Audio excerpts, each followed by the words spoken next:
नमस्कार, आप देख रहे हैं क्लियर कट। मैं हूं श्वेता रंजन। जब दुनिया भर के राष्ट्राध्यक्ष भारत के प्रधानमंत्री नरेंद्र मोदी के नेतृत्व को सलाम कर रहे हैं, जब अमेरिकी संसद से लेकर ऑस्ट्रेलियाई संसद तक मोदी मोदी के नारे गूंजते हैं, उसी समय न्यूयॉर्क में बैठे एक भारतीय मूल के नेता ज़ोहरान ममदानी का एक वीडियो क्लिप वायरल होता है।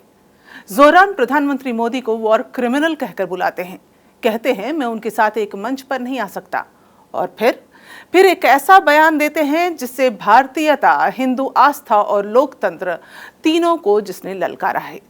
आज हम बात करेंगे ज़ोहरान ममदानी की, उनके जहरीले झूठ की और उस सच्चाई की जो हर भारतीय को जाननी चाहिए।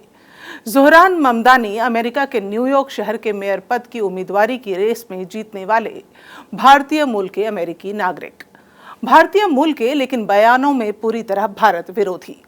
हाल ही में डेमोक्रेटिक प्राइमरी जीत चुके और न्यूयॉर्क के पहले मुस्लिम मेयर बनने की होड़ में आ गए, लेकिन चुनावी राजनीति से ज्यादा वह चर्चा में है अपने भारत विरोधी, हिंदू विरोधी और मोदी विरोधी नारों को लेकर।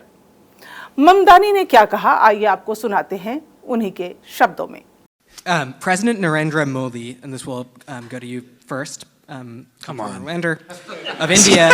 I was supposed to get Netanyahu and he was supposed to get Modi. Didn't you even get the memo? You all get all of them. So Modi is holding a rally in Madison Square Garden.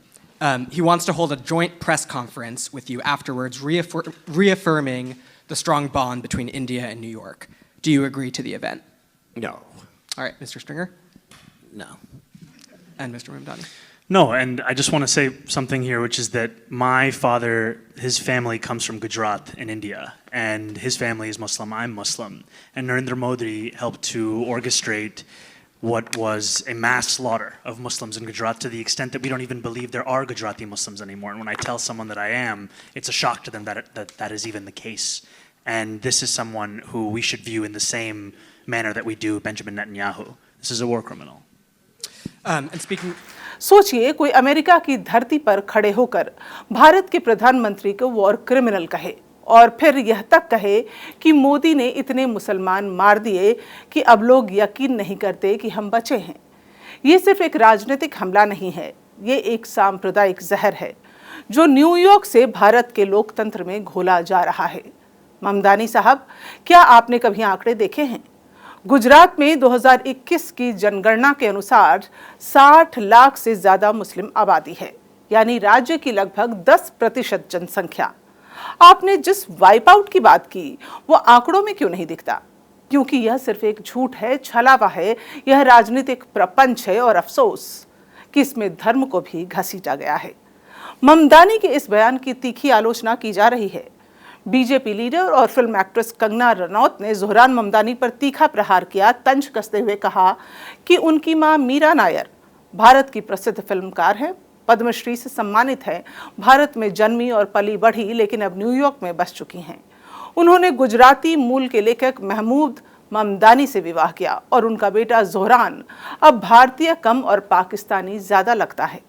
Kangana ने आगे लिखा, जो भी बची खुची हिंदू पहचान थी अब वो उसे भी मिटाने में जुटे हैं। कमाल है, हर जगह यही पैटर्न दिख रहा है। बता दें आपको कि ज़ोहरान ममदानी कई बार प्रधानमंत्री नरेंद्र मोदी को लेकर आपत्तिजनक बयान दे चुके हैं। उन्होंने टाइम्स स्क्वायर पर राम मंदिर के खिलाफ विरोध प्रदर्शन का नेतृत्व किया था और हाल ही में मोदी की तुलना नेतन्याहू से करते हुए उन्हें वॉर क्रिमिनल भी कहा। कांग्रेस नेता अभिषेक मनु सिंघवी तक ने कहा, जब ममदानी बोलते हैं तो पाकिस्तान की पीआर टीम छुट्टी पर चली जाती है। यह बयान बहुत कुछ कहता है कि किस हद तक ये टिप्पणियां भारत विरोधी हैं। एक तरफ प्रधानमंत्री मोदी हैं जिनकी लीडरशिप की तारीफ दुनिया भर के नेता करते हैं। फ्रांस के राष्ट्रपति से लेकर अमेरिकी सीनेट तक में मोदी के सम्मान में प्रस्ताव पास होते हैं। भारत आज G20 की अध्यक्षता कर रहा है, इसरो अंतरिक्ष में इतिहास रच रहा है और भारत की छवि एक विश्व शक्ति के रूप में उभर रही है। तो आपको बताना चाहेंगे यहाँ पर कि ज़ोहरान ममदानी आखिर कौन है। आपने पहले सुना, ये वही हैं जिनकी मां मीरा नायर हैं, भारत की प्रसिद्ध फिल्म निर्देशक जिनकी फिल्में मॉनसून वेडिंग, द नेम सेक और मिसिसिपी मसाला, सलाम बॉम्बे और कामा सूत्रा को अंतर्राष्ट्रीय स्तर पर सराहना मिली है। उनके पिता महमूद ममदानी कोलंबिया यूनिवर्सिटी में मानव विज्ञान के प्रोफेसर हैं। ज़ोहरान ममदानी का जन्म युगांडा के कंपाला में हुआ था। ममदानी साल 1998 में 7 साल की उम्र में न्यूयॉर्क आ गए थे और उन्होंने 2018 में अमेरिकी नागरिकता प्राप्त की थी। मूल भारतीय, लेकिन आज ममदानी भारत को फांसीवादी, मुस्लिम विरोधी और हत्यारा करार दे रहे हैं। सवाल सिर्फ इतना नहीं कि ममदानी क्या बोल रहे हैं, सवाल यह है कि क्या ये वही प्रगतिशीलता है जिसमें भारत और हिंदू आस्था को गालियां दी जाती है? क्या भारत की आलोचना अब अमेरिका में राजनीतिक करियर बनाने का नया पासपोर्ट बन गई है? उनके पुराने ट्वीट्स में हिंदुत्व को आईएसआईएस से जोड़ा गया है, भारत को अपार्थिड राज्य कहा गया है और बार बार यह धारणा बनाई गई है कि हिंदू पहचान ही सुपरमेसिस्ट यानी जातिवादी है। यह कौन सी वामपंथी सोच है जिसमें हिंदू होना अपराध बना दिया जाता है? सवाल यह है कि क्या भारत की प्रतिष्ठा पर हम ऐसे नेताओं के जरिए चोट खाने देंगे जो भारत से पहचान तो रखते हैं लेकिन सम्मान नहीं? ममदानी जैसे लोगों को यह समझ लेना चाहिए कि अंतर्राष्ट्रीय राजनीति में भी नरेंद्र मोदी की छवि एक दौर में चुनौती भरी थी। उन्हें चुनौती दी गई थी, लेकिन जब दुनिया ने भारत की प्रगति, मोदी की निर्णायक नेतृत्व शैली और लोकतंत्र की मजबूती को देखा तो आलोचकों ने अपने शब्द वापस भी लिए। याद कीजिए, कनाडा के प्रधानमंत्री जस्टिन ट्रूडो, पहले उन्होंने भारत में खालिस्तानी गतिविधियों पर सवाल उठाए, भारत सरकार पर अप्रत्यक्ष रूप से निशाना भी साधा। लेकिन जब कनाडा में ही खालिस्तानी आतंकी तत्व बेलगाम हुए तो ट्रूडो की सरकार को अपनी गलती का एहसास हुआ। आज वही ट्रूडो भारत के साथ व्यापार और रक्षा सहयोग बढ़ाने की बात करते हैं।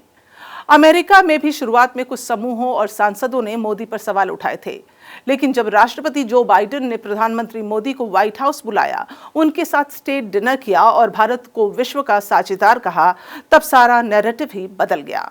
बाइडेन ने खुले मन से कहा था, mister prime minister, the friendship between India and the United States is one of the most defining relationships of the 20th century. France के राष्ट्रपति इमैनुअल मैक्रों, जो एक समय भारत की ह्यूमन राइट्स पॉलिसी को लेकर चिंतित थे, उन्होंने खुद प्रधानमंत्री मोदी को बेस्टाइल डे पर फ्रांस की मुख्य सैन्य परेड में बतौर चीफ गेस्ट बुलाया। उन्होंने कहा, Modi is not just a guest of honour, he is a leader of a great democracy and a reliable friend. और अब वो पल याद कीजिए जब ऑस्ट्रेलिया के प्रधानमंत्री एंथनी एल्बजीन ने 90,000 लोगों की मौजूदगी में मोदी को द बॉस कहकर संबोधित किया। ये वो दृश्य है जब पूरा स्टेडियम मोदी मोदी के नारों से गूंज उठा था और दूसरी तरफ ज़ोहरान ममदानी जैसे लोग जो खुद एक लोकतंत्र में चुनकर आए हैं। अगर भारत को ही तानाशाह देश कहें तो ये न सिर्फ दोहरे मापदंड हैं बल्कि उनकी बौद्धिक ईमानदारी पर भी सवाल खड़ा करते हैं। भारत कोई प्रयोगशाला नहीं है जहां कोई नेता विदेश में बैठकर झूठ फैलाए और दुनिया उसे सच मान ले। हम वो भारत हैं जो 140 करोड़ सपनों को साथ लेकर चलता है, जो आलोचना से डरता नहीं पर झूठ से लड़ता है। और ममदानी जैसे लोग चाहे जितना जहर उगले, भारत एक विचार है और विचार कभी नहीं मिटते। तो क्लियर कट सवाल यह है कि ज़ोहरान ममदानी जैसे लोग जो खुद भारत से पहचान रखते हैं, क्या अपनी निजी राजनीति और भ्रामक बयानबाजी से भारत की प्रतिष्ठा को ठेस पहुंचाने का हक रखते हैं? क्या यह उनका अधिकार है कि वे विदेश में बैठकर भारत को बदनाम करें, जबकि भारत का लोकतंत्र, संस्कृति और विविधता पूरे विश्व में सम्मान पा रहे हैं? क्या हम इसे नजरअंदाज करेंगे या इसे चुनौती देंगे? यह सवाल है हम सभी के सामने। ज़ोहरान ममदानी को जवाब देने का समय आया है। जय हिंद।